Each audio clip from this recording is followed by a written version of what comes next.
오늘은 고린도서 2장 9절 10절을 요절로 읽겠습니다.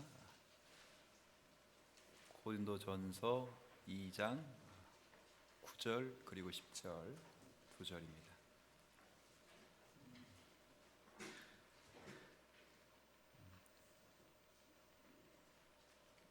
네.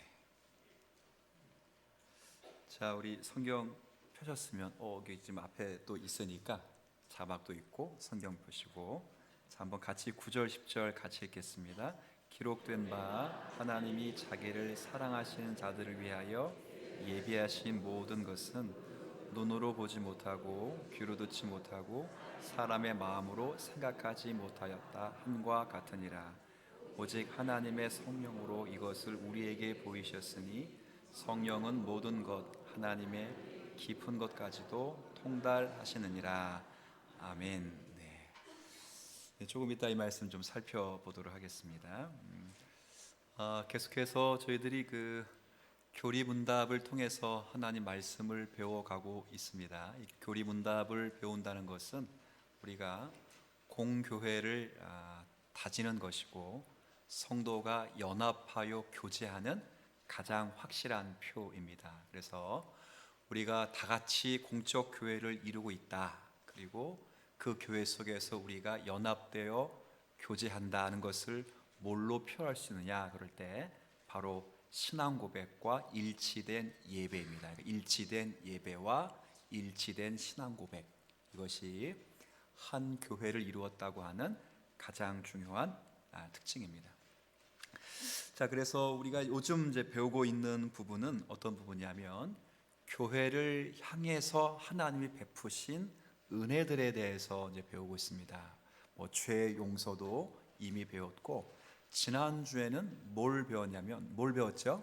몸의 부활에 대해서 함께 이제 생각을 했습니다. 자, 잠깐 제가 좀 말씀 예약 드리고 이건 조금 이따 읽도록 할게요. 네. 자, 부활이라고 하는 것은 전제되는 게 있습니다. 전제. 뭐가 전제되냐면 죽음이라는 것이 전제가 됩니다. 그렇죠? 우리가 부활을 하려면 부활이라는 말 속 부활의 뜻이 뭐예요? 살아난다, 앞에다가 다시 산다. 그러니까 뭐가 전제되어 있다는 말이죠? 죽음이 전제되어 있어요. 죽음. 그러니까 부활이라고 하는 말 자체는 죽음이라는 것이 전제되어 있습니다. 이 죽음이라고 하는 것은 영혼과 육체가 분리되는 현상을 죽음이라고 말해요. 그러니까 의학적 논의, 철학적 논의, 이게 죽음의 정의가 많아요, 명제가. 그러나 성경의 명제는 죽음이 뭐냐? 자, 이제 묻는 거예요. 제가 의사라면 저한테 물어보세요. 죽음이 뭐예요? 그럼 제가 뭐라 그러겠어요? 어떻게든 얘기할 거 아니에요, 의사 입장에서는. 그죠? 근데 여러분이 만약에 목사인 제게 죽음이 뭐예요? 라고 물어보면 좀 뭘 갖고 얘기할 것 같아요? 성경 갖고 이야기해요. 그럼 성경이 말하는 죽음이 뭐죠?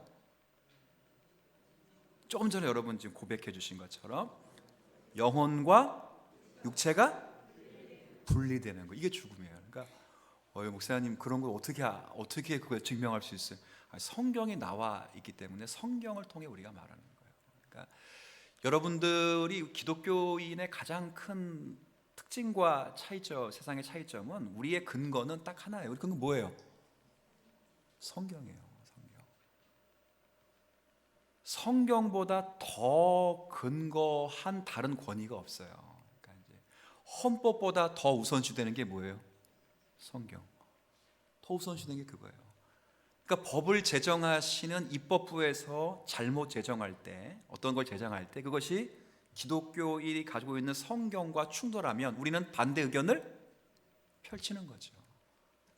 그런 거예요. 그러니까 어떤 법이 결정될 때 우리가 기준하는 것은 그게 내 이성, 내 집안 환경 분위기, 내가 살고 있는 진보적인 성향, 보수적인 성향, 그게 아니고, 그죠?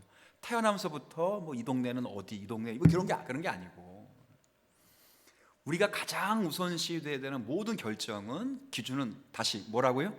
성경이에요. 성경이에요. 목사님의 말도 아니고 당회의 의견도 아니고 목사님보다 당의 의견보다 더 우선시 되어야 되는 게 성경인데, 천주교는 성경보다 더 우선시 되는 게 교황의 권위예요. 교황. 왜? 그 성경을 정경으로 만든 게 교회니까. 그 교회의 머리는 교황이니까. 교황이 성경 위에 있어요. 하지만 우리는 거꾸로 그런 제도를 만들어 주신 분이 하나님이시고, 그것이 성경의 제도 속에 있기 때문에 성경이 우선시 되는 게 맞아요. 성경을 근거로 했을 때 죽음은 뭐냐 그럴 때 영혼과 육체가 영혼과 육체가 분리되는 거. 그럼 부활은 뭐예요? 다시 스스로가 아주 대견스럽다고. 진짜 대견스러운 거예요. 잘하신 거예요. 맞아요. 근데 그거를 다시 합친다 이렇게 말하지 않고 좀 전에 아까 다시 산다라고 해요. 산다. 그렇게 말하는 거예요. 정확히 말하면 다시 합친다고 이렇게 말하는 게 되는데, 다시 합친다 이상하잖아요. 죽음을 전제로 하니까. 그러니까 다시 뭐한다? 산다. 이걸 부활이라고 말한다고요. 그러니까 부활은 다시 뭘 전제로 하는 거라고요? 죽음이라고 전제해요. 죽음은 영혼과 육체가 분리되는 거예요. 자, 그때 우리의 영혼은 지난주 배웠어요. 몸의 부활 배웠어요. 우리의 영혼은 즉시 머리이신 그리스도께로 올라간다. 영혼이 구천을 떠돈다거나, 그렇죠? 영혼이 귀신이 되어가지고 감기만 걸리면 마귀 귀신 들어갔다 그러고 그렇잖아요. 암병 귀신 들었다고 그런 게 아니에요. 권사님 등에 귀신 붙었어. 그런 미친 목사들이 있잖아요 지금. 그렇잖아요. 자꾸 우리 집안에 건강이 안 좋아요. 집에 귀신이 붙었거든. 근데 그게 그런 말 들으면 막 쏠려가지고, 귀신이 어디 있어요? 농장 밑에 두 번째 이불 사이에 들어. 실제로는요, 어떤 사람들은 옛날에 있었던 교회들은 인형에 귀신 붙었다고. 인형이라니란 다 갖다 버린 거야. 나눠주지, 아까워 죽겠는데. 그 정신. 그게 아니고, 영혼은 즉시, 신자 영혼은 즉시 누구에게로 올라간다? 그리스도에 올라가고, 그리고 거기서 그 영혼은 주님이 재림하실 때까지 뭐 한다고요? 기다리는 거예요. 천국에서 기다리는 거예요. 근데 그리스도가 재림할 때까지 왜 기다려야 되냐면, 그때 몸이 뭐 하기 때문에? 부활하기 때문에. 몸이 부활하는 거예요. 엄밀히 말하면 영혼이 사실 사는 게 아니라, 영혼은 한 번 창조되면 죽지 않아요. 몸은 썩어진다고. 그러니까 다시 산다는 말보다 다시 합친다는 말이 더 정확한 건데, 다시 산다라고 말하는 건, 부활은 몸이 새롭게 나는 거기 때문에 그렇게 다시 산다는 표현을 써주는 거예요. 그때까지 기다려요. 근데 그때 몸이 다시 살 때, 내 영혼이 천국에 있다가 그리스도의 재림 때까지 기다리면 몸이 다시 살아갈 때, 그 몸은 일반 몸이 아니라 그리스도의 영광스러운 몸으로 바뀌는 거예요. 영광스러운. 그럼 그때가 되면 우리는 누구처럼 변하는 건가? 그리스도처럼 완전히 변화돼요. 그러니까 몸에, 우리의 육체에조차도 죄라는 흔적을 가질 수 없을 정도로 호련히 그리스도처럼 바뀌는 거예요. 아주 놀라운 은혜가 있어요. 놀라운. 자, 그럼 물어볼게요.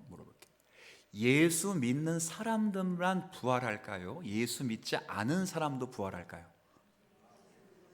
않는 사람도 부활하는 거예요. 그때 그 사람들은 어떻게 합치는 거예요? 영혼은 즉시 그리스도 머리에게 빨려 들어가지 않고, 그들의 영혼은 즉시 어디로 빨려갈까요? 지옥으로 빨려갔다가 언제까지 기다려요? 재림하실 때까지 기다리면 그의 몸도 영원히 사는 몸으로 살긴 살지만, 그때 몸은 크리스찬처럼 그리스도의 완전한 몸이 아니에요. 그러니까 그 불신자들도 부활하여 영원한 심판을 받지만, 불신자가 새롭게 갖는 몸은 크리스찬들이 갖는 그리스도처럼 완전하고 영광스러운 몸이 아니라 죄의 흔적을 그대로 가지고 있는 몸이지만 죽지는 못하는 몸이 되는 거고. 무슨 말인지 아세요? 크리스찬들은 죽지 못하는 몸이 아니라 죽지 않는 몸이면서 동시에 죄의 흔적이 완전히 사라진 그리스도와 완전한 몸처럼 그런 몸으로 바뀌는 거예요. 이게 얼마나 감사합니까? 저와 여러분들을 하나님이 그렇게 사랑하셔서 우리를 구원하셨다는 것이 얼마나 감사한 일인지 몰라요.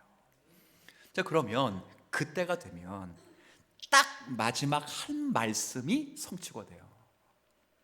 그게 뭐예요? 고린도서 15장인 말씀처럼 사망을 삼키고 이기리라는 말씀이 이루어지리라. 그때가 되면 죄라는 것을 완전히 정복하기에 이르는 거예요. 그러니까 죄라는 것이 몸에서 생각나지 않을 정도의 완전한 사람으로 바뀌는 거예요. 이제 상상만 해도 막 이게 전 상상만 해도 너무 이게 아주 그냥 흥분이 되고 막 즐거워가지고 그렇잖아요. 죽음, 그러니까 몸과 영혼이 분리되는 걸 아까 두 글자로 뭐라 했어요? 죽음이라 그랬잖아요. 죽음은 왜 죽습니까? 죄의 삭시예요. 근데 그것이 분리가 되지 않고 영혼이 합쳐진다는 건 죄의 삭신 사망, 즉 사망의 원인이었던 죄가 완전히 정복되고 완전히 소멸된다는 증거거든요. 그러니까 주님이 재림하시고 부활하는 우리의 몸은 절대 죄를 지을 수 없는 몸이에요. 막 이렇게 너무 이게 막 생기가 돌지 않아요? 그러나 밥은 많이 드시니까 피곤하신 시간인 건 마찬가지인데 그래도 죄라는 것이 절대 생각 나지 않는 거죠. 그게 얼마나 감사해요.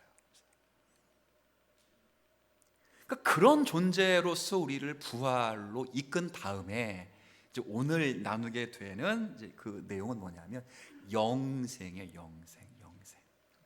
자, 일단 한번 영생이 뭔지 한번 좀 읽어 보도록 할 텐데요.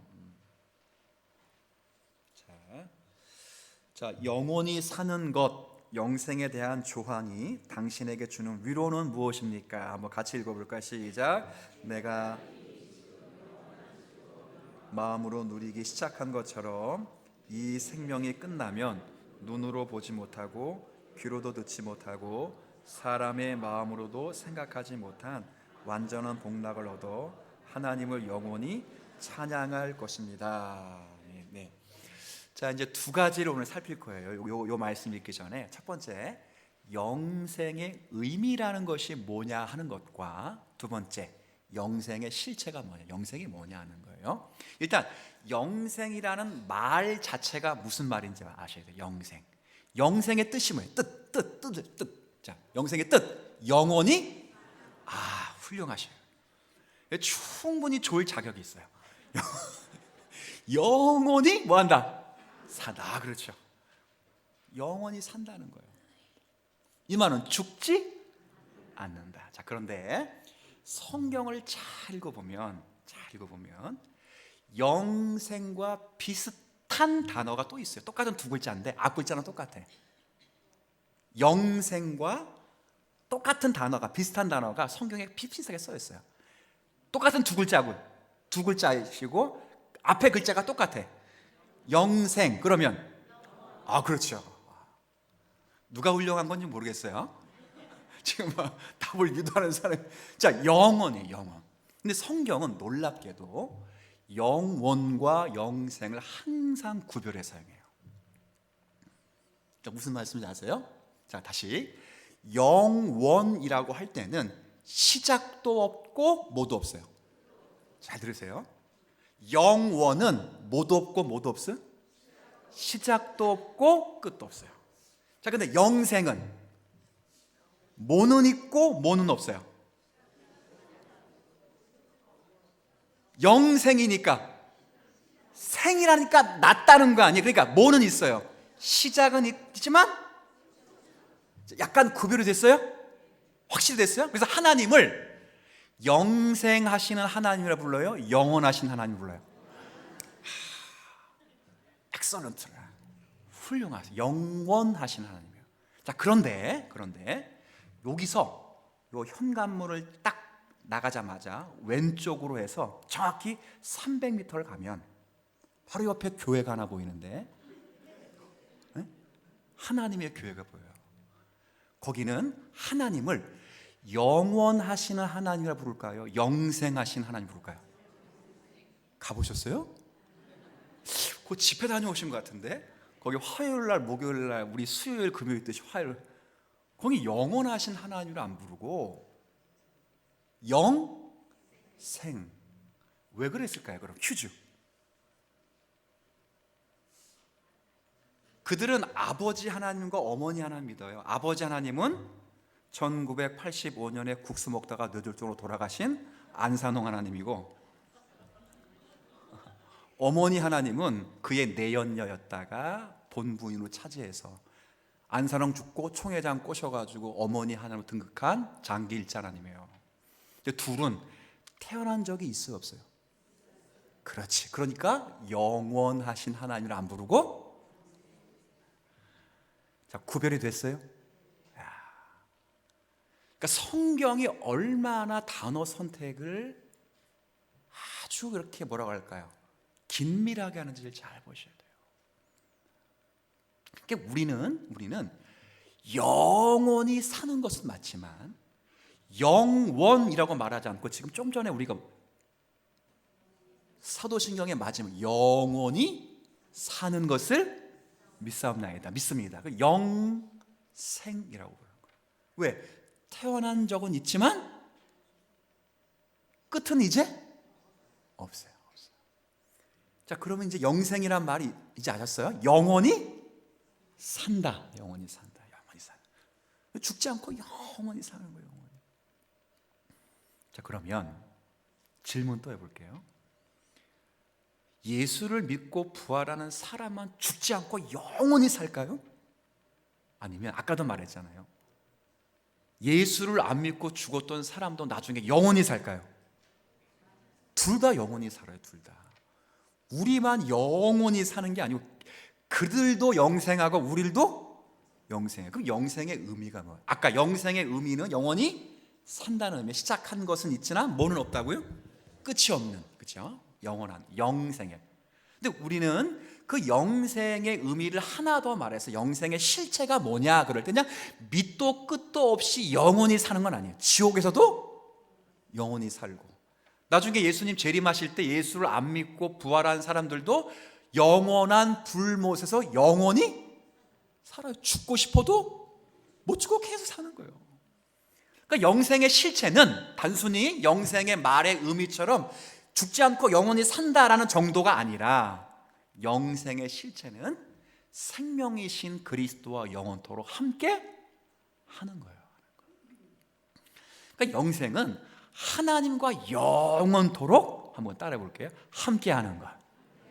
영원토록 함께. 그러니까 분리되지를 않는 거예요. 그러니까 죽음이 뭐냐? 아까 분리였잖아요. 분리. 에덴 동산에서 쫓겨난 것도 하나님으로부터 분리되는 것. 분리죠. 근데 영생은, 생명은 분리가 아니라 다시 들어오는 거예요. 들어오는 거. 연합. 아까 제가 오전 예배 드릴 때 구원은 그리스도와 뭐 하는 거랬어요? 연합이에요. 연합. 합치는 거예요. 그러니까 영생의 실체는, 영생이라는 건 죽지 않고 영원히 산다는 의미인데, 그 실체는 영원토록 하나님과 함께하는 것이고 그리스도 영원토록 함께하는 거예요. 자, 그러면 한 번 더 퀴즈. 지금 우리는 영생을 살고 있습니까? 아닙니까? 네? 영생의 실체를 따지면, 그리스도와 함께하는 것이면, 어려우면 제가 답을 드릴게요. 요한복음 11장에 나는 부활이요 생명이니 나를 믿는 자는 죽어도 살겠고 살아서, 그 다음 살아서 나를 믿는 자는 영원히 죽지 아니하는다. 살아서 나를 믿는 자는 영생하리라. 그럼 지금 영생하고 있어요, 안 하고 있어요? 하고 있죠. 어떤 면에서? 영생이라는 말의 실체, 누구와 함께 있기 때문에? 예수님과. 자연적인 생명은 재림하시면 영원히 살 거예요. 그러나 그리스도와 영원히 함께하는 건 지금 이제 시작하는 거예요. 그러니까 신앙생활이 행복할 수밖에 없죠.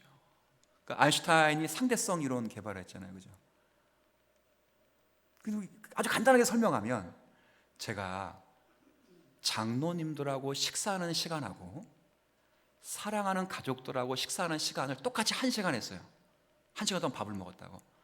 그러면 장로님들하고 1시간 밥 먹는 시간이 길게 느껴질까요? 아니면 사랑하는 토끼 같은 가족과 밥 먹는 시간 1시간이 물리적인 시간은 똑같아. 그게 더 길게 느껴질까요?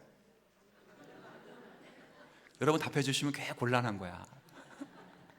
둘 다 빨리빨리 지나가지만 상대적으로 보면 누구랑 있는 게 빨리 지나가요. 그렇죠. 이게 영생을 누리는 자의 특권이에요. 무슨 말씀인지 아세요? 그러니까 주님이 우리 안에 계시고 우리가 주님과 함께 하시는 이 즐거움을 못 누리고 있는 분들이 있다면 그건 진짜 영생을 못 누리고 있는 거예요. 그러니까 성경 한번 읽어볼까요? 네, 이거 좀 이따가 다시 읽고 요한복음 17장 한번 3절부터 한번 읽어볼게요. 자, 요거 한번 읽어보세요. 시작. 영생은 곧 유일하신 참 하나님과. 자, 영생은 뭐 하는 것이래요? 예수 그리스도를 아는 거예요. 안다는 건 교제예요, 교제. 그러니까 주님과 끊임없이 교제하고 사귐을 누리는 것. 이게 뭐예요? 이 영생의 영생. 이미 시작된 영생이라고. 자연적 생명의 영생은 주님 재림하시면 그때 다시 누리기 시작하는 거예요. 근데 그 영생의 실체는 이미 시작. 자, 그래서 다시 교리문답 볼까요? 자, 내가 이미 그다음 빨간 글씨로 지금 누리고 있다 없다? 있다. 누리고 있다. 영생이 뭔데? 맨 마지막 빨간 글씨 시작. 근데 영생의 실체는 뭐예요? 영원토록 하나님을 찬양하고 즐거워하는 일. 근데 주님이 재림하시면 영혼과 다시 몸이 부활해서 그리스도의 완전한 몸으로 바꿔버리면 영원히 찬양하는 그 일이 지겹지도 않고 힘들지도 않고, 그죠? 그 일이 올 거예요. 근데 그걸 그때 가서 나중에 천국 가면 좋을 거야, 그게 아니고 이미 우리가 여기서 뭐 하고 있다고요? 누리고 있고 뭐 하고 있어요? 맛보고 있어요. 맛보고 있다고. 근데 다 누릴 수는 없지. 중간에 지금 영원한 즐거움을 마음으로 누리기 시작한 것처럼 이 세상이 끝나면, 그 다음 이거 시작. 눈으로, 귀로도, 마음으로도 생각지 못한. 그러니까 지금도 누리고 있지만 그때 누리는 거에 비하면 지금은 바울 사도의 표현을 빌리자면 거울을 보는 것처럼 희미하게밖에 안 보여요. 아까 고린도서 2장 8, 9절 읽었죠. 하나님이 우리에게 주시려고 하는 것은 구원이고 영생이거든요. 이게 뭔가 눈으로 보지 못하고 귀로도 듣지 못하고 사람의 마음으로도 헤아릴 수 없는 것. 이건 진짜 저도 안 당해봐서 모르는데 이건 비교할 수 없는 거예요. 비교할 수 없지만 그 기쁨을 죄된 몸일지라도 연약한 인생이라도 조금은 맛볼 수 있도록 하나님이 주셨어요, 안 줬어요? 주셨어요. 그 저기 마트에 가면 시식 코너 있죠. 드셔보셨어요? 저 쑥스러워서 못 받아 먹는데 뭐가 쑥스러웠냐고요? 전 쑥스럽더라고요. 그럼 왜 이렇게 쑥스러운지 모르겠어요. 아저씨하고 드셔보라는데 그지. 일단 뭐 이거 주면 먹긴 먹는데 진짜. 근데 그거 먹으면 꼭 사야 되거든 저는. 그래서 안 받아 먹으려고 막. 그러니까 누가 딱 주려면 이미 도망가. 근데 그거 하나 먹었다고 전체를 다 알 수는 없잖아요. 그러니까 우리가 모르는 거는 아니지만 그렇다고 해서 모든 걸 다 알 수 없는 것을 하나님은 우리가 재림하시고 나면 우리가 주님이 재림하시고 우리가 부활하면 그런 영광의 상태에서 하나님을 찬양하게 될 줄로 알아요. 얼마나 감사. 근데 그게 단 한 번도 내가 경험하지 못한 게 아니라 지금 여기서 거울을 보는 것처럼 희미하지만 고린도전서 2장 9절에 성령은 하나님의 깊은 것까지 통달하시고 깨우쳐 주시는 분이기에 성령께서 그 영원한 기쁨을 알 수 있도록 때론 우리의 신앙에 힘을 불어넣어 주시고 지혜를 주셔서 그 영원한 즐거움이 무엇인지를 맛보게 하셨으니 지금부터 뭐하면 살아야 돼요? 누리며 살아야죠. 누리며. 그러니까 주님과 교제하는, 그러니까 신앙의 제일 목표는 헌신도 아니고 전도도 아니고 주님과 뭐 하는 거예요? 사귀는 거예요. 사귀는 거. 그 사귐이 잘 되면 예배는 자동적으로 되고, 기도하지 말라고 해도 기도하게 되고, 봉사하지 않아도 된다 해도 더 악착같이 하는 거예요. 사귀는데 예수님이 진짜 아름다워요. 여러분들의 마음속에 콩닥콩닥 뛰는 이성이 지금 없지요. 뭐 당연히 없죠. 지금 불지르는 이성이 있다면 문제가 있는 거예요. 예? 문제가 심각한 거라고. 그러니까 지금은 없죠. 유통기간 다 지나가가지고 지금 없지만, 우리 청년들, 친구, 중고등부 애들은 앞으로 뭐 지금 있으면 안 돼. 예? 지금 있으면 안 된다고. 지금 있으면 말세가 되는 거야. 세상에 제일 무서운 사람이 누구냐? 따라해. 교회 오빠. 교회 오빠가 세상에 제일 무서워. 그렇잖아요. 그 사람이 좋아지면 그 사람을 향한 마음의 열정이 그냥 낮이나 밤이나 공부할 때나 그냥 잠잘 때나 매번 그 생각밖에 안 드는 거예요. 그런 신앙생활. 제가 주님과 교제하는 게 뭔지 한번 알려드린 적이 있어요. 제가 첫째 아이, 뭐 자꾸 우리에게 해서 정말 샘플이 좀 부족해서 그런 얘기 하는 거니까 이해하고 들으시면 돼요. 어릴 때 초등학교 2학년 때인가 제가 이제 가르쳤을 거 아니에요. 큰애가 지금 뭐 대학교 2학년인데 다닐 때 꼭 횡단보도를 건널 때마다 아마 얘기해드린 것 같은데 했구나. 했으면 꼭 내가 손을 들고 들었어. 손을 들고 건너라. 학교에서 그걸 가르치는지 모르겠는데 전 배웠거든요. 손을 크게 들고 좌우를 2번 하고 건너라. 그렇게 건너야 사고가 안 난다. 그래서 제가 몇 번 가르치고 한 번 딱 맨 뒤에서 이제는 한번 그렇게 건너는지 안 건너는지 봤어요. 제가 이미 헤어지고 몰래 뒤를 종종 따라다녀서 이제 횡단보도까지 간 걸 몰래 뒤에서 본 거야. 근데 얘가 진짜 두리번 거니 손을 딱 들고 부모가 안 보는 대로 걸어가는 거야. 근데 주변에는 아무도 안 들고 가지. 근데 걔만 걸어가는 거야. 나중에 집에 와서 물었어요. 야, 너 왜 아무도 없었는데 너만 손 들고 왔냐? 나 기분 좋아서. 근데 걔가 뭐라는지 알아요? 이렇게 손을 드는 모습을 아빠가 보면 좋아하고 즐거워할 것 같아가지고. 그게 교제예요. 내가 이렇게 하면 하나님이 얼마나 좋아하실까. 그런 마음을 갖고 사는 게 사귀는 거예요. 그런 마음에 주님의 소원을 돋우시고, 그 소원을 두시면 그 마음속을 또 가지고 주님을 소원하고, 그러면 더 큰 사모함을 주시면 그 사모함을 가지고 주님 더 소원하고, 더 큰 사모함을 주시면 그 사모함을 가지고 주님 더 사모하고, 계속 사랑이 그래서 점점 깊어지는 거예요. 주님과의 교제는 유통기간이 없어요. 왜? 주님은 완전하신 분이시기에. 주님은 영생하시는 분이 아니고 영원하신 분이기 때문에 미천이 드러나지 않는 분이에요. 볼 때마다 아름다워요. 제가 요즘 연예인 중에 남자가 남자를 보면서 막 미소가 지는 사람 별로 없었는데 딱 한 명 좀 생겼어요. 차은우. 와, 너 차은우 알아? 근데 왜 이렇게 좋아해요, 쟤들은? 아니 이거 왜 이렇게 잘생겼어요? 모르시는구나. 저같이는 안 생겼으니까 걱정 안 하셔도 되고요. 정말 잘생긴 남자가 있어. 정말.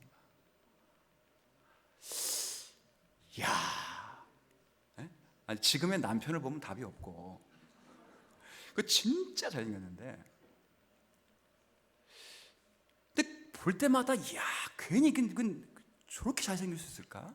그 남자가 이렇게 잘생겼다면 여성들은 얼마나, 집에 가서 물어봐야겠어. 이렇게 차원으로 볼 때마다 마음이 어떠냐고 막. 근데 주님은 비교도 안 되는 거야. 차은우가 10,000명이 있고 1억 명이 있고 10만 명이 있어도 주님의 아름다움에 비하면 비할 수가 없는 거예요. 비할 수. 주님의 눈동자 한 눈동자만 한 번 마주쳐도, 그죠?